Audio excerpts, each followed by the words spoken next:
మన తెలుగు రాష్ట్రాల్లో అయితే ఉండదు, కానీ ఫారిన్ లో మాత్రం దీన్ని బాగా తింటారు. కింగ్ ఆఫ్ లీఫీ వెజిటేబుల్ అని కూడా అంటారంట. ఫ్రోజన్ ఐటమ్స్ కొన్ని తీసుకొచ్చాను, అవి మీకు చూపిస్తాను. ఇది చూడండి, ఫ్రీజ్ అయిన మెంతుకూర 2023లో తయారైంది. 2025 వరకు తినొచ్చు. అబద్ధం చెప్తాం కాదు. మీకు తెలిసిన వాళ్ళు ఎవరైనా ఫారిన్ కంట్రీస్ లో ఉంటే వాళ్ళు ఇలాంటివి కొనుక్కుంటున్నారో లేదో ఒకసారి కనుక్కోండి. సో ప్రపంచం మొత్తం దీని మీదే నడుస్తుంది. ఫ్రెష్ గా మనం ఆర్గానిక్ గా పండించుకున్నవి అయితే మనకు తెలిసి ఒక రోజా లేకపోతే 2 రోజులు నిల్వ ఉన్నాయా అని, వాటిని మనం ఈ ప్రాసెస్ ద్వారా ఫ్రోజన్ చేసుకోవచ్చు. కాన్వెంట్లు ఎట్లా అంటే, బాబు వేరే గ్రహానికి ఏమన్నా వెళ్ళావా, మార్కెట్ లో ఫ్రెష్ కూరగాయలు దొరుకుతాయి కదా అన్నారు. ఇవేమో నేను సొంతంగా పండించుకుని నేను ఫ్రోజన్ చేసుకున్నాయి, ఆర్గానిక్ గా పండించుకున్నా. క్యారెట్, తోటకూర, ఇంకా టమాటో, క్యాప్సికమ్.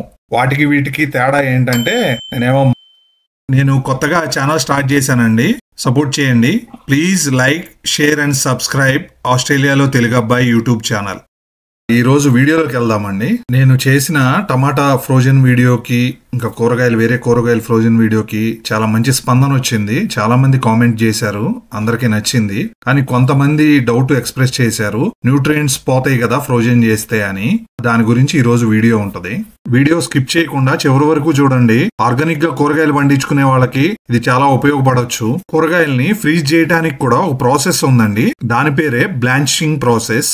అన్ని కూరగాయలు బ్లాంచింగ్ ప్రాసెస్ ద్వారా ఫ్రీజ్ చేయాల్సిన పని లేదండి. ముందుగా బ్లాంచింగ్ ప్రాసెస్ చేయకుండా ఏమేమి కూరగాయలు మనం ఫ్రోజన్ చేసుకోవచ్చు అనేది ఈ వీడియోలో చూద్దాం. ముందుగా క్యాప్సికమ్ అండి. క్యాప్సికమ్ ని ఏం ప్రాసెస్ చేయవసరలా, కానీ ఫ్రెష్ గా అప్పటికప్పుడు చెట్టు నుంచి కోసిన క్యాప్సికమ్ ని ఇలా చల్ల నీళ్ళల్లో కడుక్కుని పీస్ చేసుకోవాలి. నాకు ఈ సంవత్సరం క్యాప్సికమ్ ఏం పండలేదు, నేను పెట్టలేదు చెట్లు ఎక్కువ.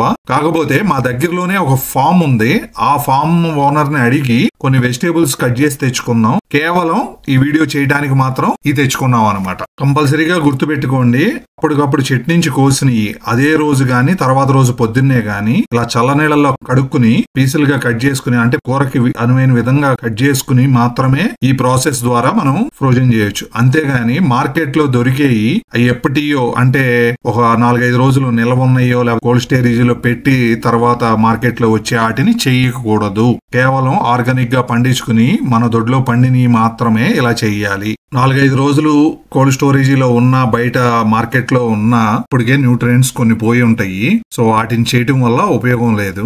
ఫ్రెష్ గా మనం ఆర్గానిక్ గా పండించుకున్నవి అయితే మనకు తెలిసి ఒక రోజా లేకపోతే 2 రోజులు నిల్వ ఉన్నాయా అని, వాటిని మనం ఈ ప్రాసెస్ ద్వారా ఫ్రోజన్ చేసుకోవచ్చు. 100% అన్ని న్యూట్రియంట్స్ ఉంటాయా అంటే అన్ని ఉండవండి, కొన్ని పోతాయి. క్యాప్సికమ్ ఈ ప్రాసెస్ ద్వారా ఇలా కట్ చేసుకుని కవర్ లో పెట్టేసుకుని బయట ఎయిర్ లోపలికి వెళ్లకుండా ఎయిర్ టైట్ చేసేసి సీల్ చేసేసుకోవటమే. డైరెక్ట్ గా ఇంకా ఫ్రీజర్ లో పెట్టేసేసుకోవచ్చు. ఇది కేల్ అండి, ఆకుకూర. ఇది మన తెలుగు రాష్ట్రాల్లో అయితే ఉండదు, కానీ ఫారిన్ లో మాత్రం దీన్ని బాగా తింటారు. ఎందుకంటే ఇది చాలా న్యూట్రిషన్ ఉంటది. దీన్ని కింగ్ ఆఫ్ లీఫీ వెజిటేబుల్ అని కూడా అంటారంట. దీంట్లో న్యూట్రియంట్స్ చాలా ఉంటాయి. విటమిన్ ఏ అండ్ సి ఎక్కువ ఉంటది. ఇంకా నైట్రోజన్, ఫాస్ఫరస్, పొటాషియం కూడా ఉంటది. ఇక్కడ సలాడ్ లోకి తింటారు అనమాట ఎక్కువగా. కేల్ ని సూపర్ ఫుడ్ ఫర్ హ్యూమన్స్ అని కూడా అంటారు. దీన్ని కూడా అలా నీట్ గా కట్ చేసుకుని కవర్ లో పెట్టేసుకోవటమే. ఎయిర్ తీసేసి పెట్టి గట్టిగా సీల్ చేసుకోవటమే. మేము ఈ కేల్ తో వడలు చేసుకుంటామండి, మసాలా వడలాగా కట్ చేసుకుని. చాలా బాగుంటది. మిగిలిన కేల్ని కూడా ఇలా కట్ చేసుకుని ప్యాకెట్ లో పెట్టేసేసుకుంటున్నాము. ఇది ఎక్కువ రోజులు ఏం తినలే గానీ ఒక 4 నెలలు 5 నెలలు అయితే మాత్రం ఇది ఉంటది స్టోర్ అయ్యి. నేను మళ్ళీ చెప్తున్నాను, ఇది మాత్రం కేవలం మీరు పండించుకున్న పంటనే ఇలా స్టోర్ చేసుకోండి. మార్కెట్ లోను, సూపర్ బజార్ లోను కొనుక్కున్నవి మాత్రం చేసుకోవద్దు. ఎందుకంటే ఆల్రెడీ కట్ చేసిన కొన్ని రోజుల తర్వాతే మన దగ్గరికి వస్తాయి. సో ఇలా కేల్ కూడా బ్లాంచింగ్ ప్రాసెస్ అవసరం లేకుండా పైన చూపించిన విధంగా స్టోర్ చేసుకోవచ్చు. మొత్తం ఎయిర్ తీసేసి ఇంకా మనం ఫ్రీజర్ లో పెట్టేసుకోవటమే. ఇది నెక్స్ట్ మన పాలకూర అండి. మాకు చాలా ఇష్టం.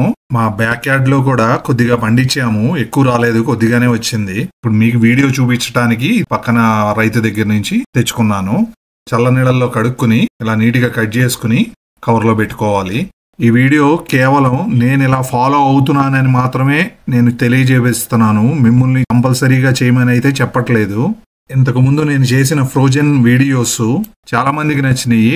కొంతమంది అయితే మాత్రం కొంచెం నెగిటివ్ గా కామెంట్ పెట్టారు. అంటే నేనేం ఫీల్ అవ్వట్లేదు. వీడియో చివరి వరకు చూడండి, నేను ఎక్స్ప్లెయిన్ చేస్తాను.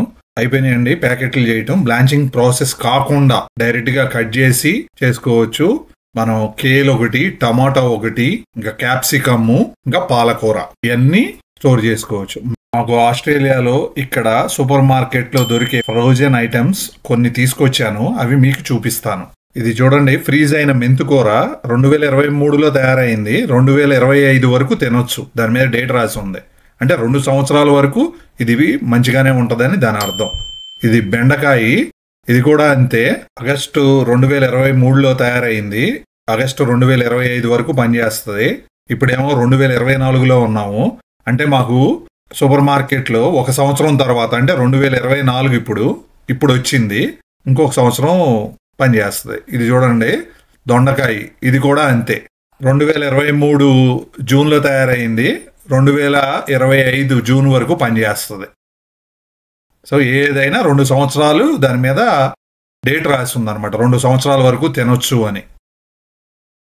ములక్కాయలు, ఇవి కూడా అంతే.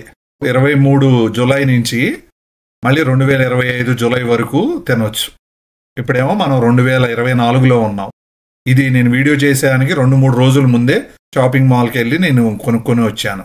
ములక్కాయలు అయితే ఎట్టి పరిస్థితుల్లో నేను కూడా కొనాల్సిందే. ఎందుకంటే ఇక్కడ అసలు ములక్కాయలు నేను చూడలేదు.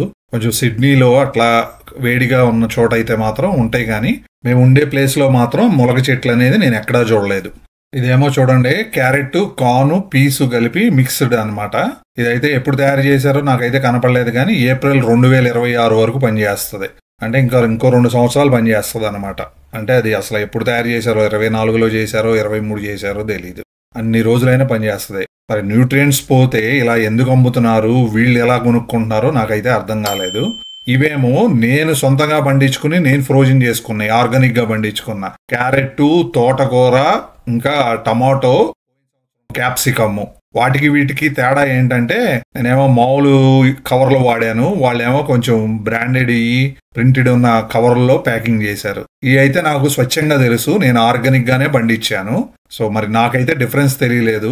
అవి కొనుక్కునే బదులు నేను పండించినయే ఇలా ఫ్రోజన్ చేసుకుని తినొచ్చు అని నేను అప్పుడు ఆలోచించి కొంచెం ప్రాసెస్ అయితే రీసెర్చ్ చేసి అప్పటి నుంచి నేను ఇలా చేసుకుంటున్నాను.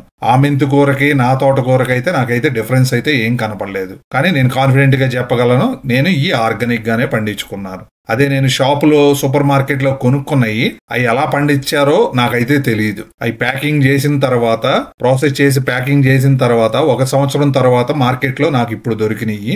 ఇంకొక సంవత్సరం వరకు తినొచ్చు. అలా 2-3 సంవత్సరాలు నిలవుండే కొనుక్కునే బదులు నేను సొంతగా ఆర్గానిక్ గా పండించుకుని ఇలా తినొచ్చు అని నేను ఇలా చేసుకుంటున్నాను. ఇంకా చూడండి, సూపర్ మార్కెట్ లో కార్న్స్, కట్ చేసిన టమాటోలు కూడా ఇక్కడ పెట్టి అమ్ముతున్నారు. అవి ఇంకా ఎప్పుడు వరకు ఉందో ఎక్స్పైరీ డేట్, ఇంకో సంవత్సరం 2 సంవత్సరాలు. ఈ ఫ్రోజన్ లో లేవు, బయటే ఉన్నాయి ఓపెన్ స్పేస్ లో. ఇవి కూడా 2025 జూలై వరకు తినొచ్చు, దాని మీద డేట్ ఉంది. ఇదే బెండకాయలు నేను కొనుక్కొచ్చి మీకు చూపించింది. ఇంకా సమోసాలు, ఇంకా వేరువేరి కూడా ఉన్నాయి, చపాతీలు, అవి కూడా. వాటి గురించి నెక్స్ట్ వీడియోలో మాట్లాడుకుందాం. నేను చేసిన ఇంతకు ముందు ఫ్రోజన్ వీడియోస్ లో కొన్ని కామెంట్లు వచ్చినాయి అన్నా కదా. కామెంట్లు ఎట్లా అంటే, బాబు వేరే గ్రహానికి ఏమన్నా వెళ్ళావా, మార్కెట్ లో ఫ్రెష్ కూరగాయలు దొరుకుతాయి కదా అన్నారు. ఇంకొకళ్ళు, మీరు ఇలా స్టోర్ చేసుకుని తింటే ఇంకా హాస్పిటల్కి ఎక్కువ ఖర్చు పెడతారు, న్యూట్రియంట్స్ అన్ని పోయి అన్నారు. అది క్లియర్ చేయడానికే ఈ వీడియో చేశాను. వాళ్ళు చెప్పింది కరెక్టే, కానీ నాకు ఎప్పుడు కావాల్సితే అప్పుడు దొరికే లెక్క అయితే నేను ఎందుకు స్టోర్ చేసుకుంటాను, నేను ఎందుకు ఆర్గానిక్ గా పండించుకుంటాను. అవి ఎప్పుడు పడితే అప్పుడు దొరకవనే కదా. భారతదేశం తప్పితే ప్రపంచం మొత్తం ఫ్రోజన్ ఐటమ్స్ మీదే నడుస్తుంది. ఎందుకంటే వాళ్ళకి వాతావరణం అన్ని రకాలుగా అనుకూలించదు, మంచు కాలం ఎక్కువ ఉంటది, వాళ్ళు పండించుకోలేరు. నేను అబద్ధం చెప్తాం కాదు, మీకు తెలిసిన వాళ్ళు ఎవరైనా ఫారిన్ కంట్రీస్ లో ఉంటే వాళ్ళు ఇలాంటివి కొనుక్కుంటున్నారో లేదో ఒకసారి కనుక్కోండి. సో ప్రపంచం మొత్తం దీని మీదే నడుస్తుంది. ఇదంతా మీకు తెలియజేయాలని వీడియో చేశాను. ఎన్ని సూపర్ మార్కెట్లు ఇవన్నీ కూడా అన్ని ఫ్రోజన్ ఐటమ్సే. ఇక్కడ చూడండి ఎన్ని రకాలు ఉన్నాయో. ఆఖరికి ఫ్రూట్స్ ను కూడా కట్ చేసి ఫ్రోజన్ చేసి అమ్ముతున్నారు, ప్రాసెస్ చేసి. ఇక్కడ బెర్రీస్ ఉన్నాయి, మ్యాంగో ఉంది, స్ట్రాబెర్రీ, రాస్బెర్రీస్ అన్నీ కూడా ఫ్రోజనే దొరుకుతాయి. అంతేనండి ఈరోజు పార్ట్ 1 వీడియో. పార్ట్ 2 వీడియోలో బ్లాంచింగ్ ప్రాసెస్ గురించి ఏ కూరగాయలతో చేయొచ్చో ఎక్స్ప్లెయిన్ చేస్తాను. వీడియో మీకు నచ్చింది అనుకుంటున్నాను. నచ్చితే ప్లీజ్ లైక్ చేయండి, షేర్ చేయండి మరియు సబ్స్క్రైబ్ చేయండి.